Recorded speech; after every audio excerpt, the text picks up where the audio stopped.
Hi guys, nahuli ako ng akdo dito sa Angeles ng illegal parking. So ginawa ko, kinuha ko muna nakita ko muna yung ticket ko dito sa akdo. Dito, yan, akdo office, Angeles City Traffic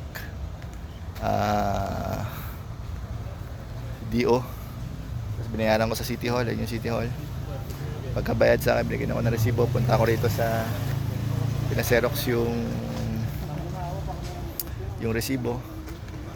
Tapos bumalik ulit ako dito sa akdo. Dinarelease ko na. Illegal parking sa Angeles, 300 pesos.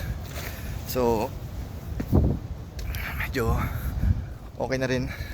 At least 300 pesos lang. Illegal parking. Kaya mag-ingat kayo sa Angeles City. Huwag kayong basta-basta magpa-park. So pero mabait yung mga pulis. Hindi ako kinurakot. Alright.